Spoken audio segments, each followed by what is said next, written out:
Welcome to this edition of PC's Take. As for me and my house, we will serve the Lord. Be strong and courageous. Do those words sound familiar? Well, they're from the book of Joshua, and they also serve as the theme for the movie which we'll be reviewing today, entitled Courageous. In this movie, Courageous, which is the fourth installment from the Sherwood Bible people, which is located down in Georgia, if you recall, they've given us movies such as Flywheel. They've given us Facing the Giants, which I've shown my students, and they've also given us Fireproof. Now, I would say the fourth time is the charm, because in this movie, I know a lot of times when my students have watched Facing the Giants, they'll maybe knock some of the acting or whatever the case may be. But this movie was well written, and I would say well directed and well acted as well.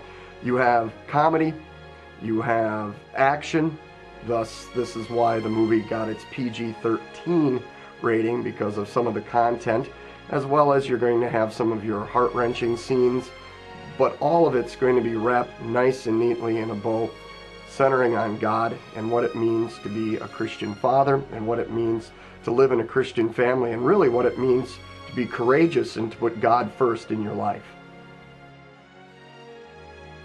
A little bit about the movie again. Alex Kendrick, who, if you recall, he's played the coach in Facing the Giants, plays a police officer who, for all intents and purposes, is a little disconnected from his family.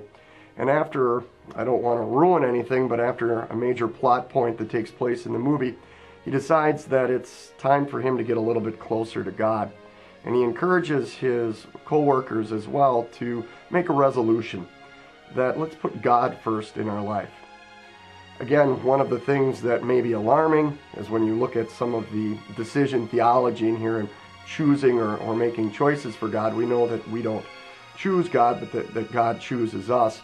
But if you can get through that, you see the heart of this matter, and the heart of this movie is all about standing up in a world that isn't Christian, about families being centered on God and His Word and making God their foundation. It's for that purpose and that purpose alone, not just because it's a Jesus movie, but because of what the message is, that I gave it 5, yes, 5 out of 5 popcorns. From a spiritual standpoint, it's good to see movies like this. I mean, if you watch the marquee and see all the movies that are out there and all the trash, especially during this time of the year, whether it's Halloween or whatever the case may be, you see anything but Christian-based movies. And I applaud the people at Sherwood for making movies like this, and for the people that are making this possible here, the people at Salt the Earth Pictures.